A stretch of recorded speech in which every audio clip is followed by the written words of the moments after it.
Greetings to you today on this Friday, the 28th of June today. Our devotion is entitled Bad Company. Pretty sure that was a old rock band, was it not? Bad Company, it comes from Charles Dickens' work, David Copperfield, one of his more well-known, I think, works. And so let's see what the segment from David Copperfield has to say to us today. It was at that time that Mama was most solicitous about my cousin Malden. I had liked him, Annie spoke softly, very much. If circumstances had not happened otherwise, I might have come to persuade myself that I really loved him, and might have married him, and been most wretched. There can be no disparity in marriage like unsuitability of mind and purpose. I pondered on those words, even while I was studiously attending to what followed, as if they had some particular interest or some strange application that I could not divine. There can be no disparity in marriage like unsuitability of mind and purpose. There is nothing, said Annie, that we have in common. If I were thankful to my husband for no more, I would be thankful to him for having saved me from the first mistaken impulse of my undisciplined heart. She stood quite still and spoke with an earnestness that thrilled me, yet her voice was just as quiet as before. When I was unhappy, I thought it would have become Jack Malden better to have worked his own way on. I thought that if I had been he, I would have tried to do it. But I thought no worse of him until the night of his departure for India. That night, I knew he had a false and thankless heart. I perceived, for the first time, the dark suspicion that shadowed my life. Sounds like something that they could put in a soap opera. Let's find out what Gene Fisher has to say to us about this. There can be no disparity in marriage like unsuitability of mind and purpose. David Copperfield was confounded by these words, uncertain about what they meant. Mrs. Annie Strong, the much younger wife of Dr. Strong, headmaster of David's school, spoke them. Perhaps if David had consulted the Bible, he might have discovered their meaning.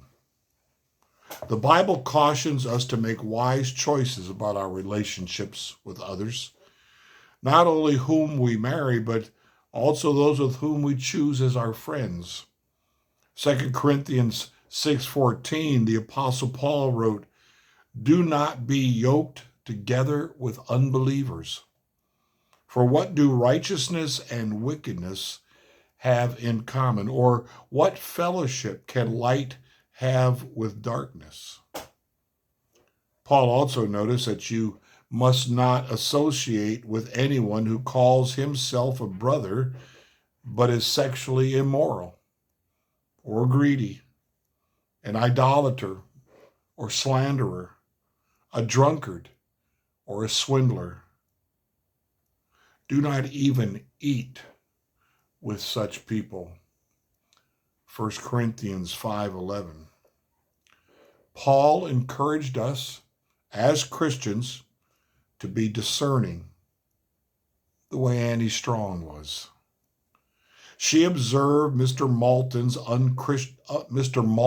unchristian behavior and let him go. In this world, every day we come in contact with both Christians and non-Christians. God does not forbid this, but rather he desires that we not get too close to unbelievers and risk being pulled into the enemy's snare. It is good wisdom. It is good advice to be careful. We can have acquaintances, but when we allow people into our lives or we enter into their lives as friends, the pressure's on to conform. The pressure, if we want to keep that friendship, we may sense a need to do things we feel uncomfortable with. That's peer pressure. I went through that as a young man in high school, wanting to fit in with the crowd while the while being a preacher's kid. Tough decisions to make at times. I didn't always make the right ones either. 1 Corinthians 15:33, do not be misled. Bad company corrupts good character. Again, a lot of us have experienced that in our lives. And maybe that, going back to yesterday's devotion, is why at times we have regret for the choices we made, the choices that somehow sent us in a direction that wasn't pleasing to God at all. So bad company can indeed corrupt. What fellowship does darkness have with light, and vice versa? Now, do we not make connections with any unbelievers? No, we have to. If we're going to share the gospel, if we're going to show them that kind of caring that's required to open that door to them, to speak to them about Jesus, that's one thing. But hanging out in a way where we begin to take on their values instead of getting them to take on our values, that's the catch here. That's the catch. Peer pressure can be a good thing if it's a discipleship, if it's a following Jesus kind of peer pressure. But it also has some negative side effects if we're not careful. So be careful about who you hang out with. Be careful about who in your life you mimic. You want to be like them, or you want them to like you, so you do things that will please them.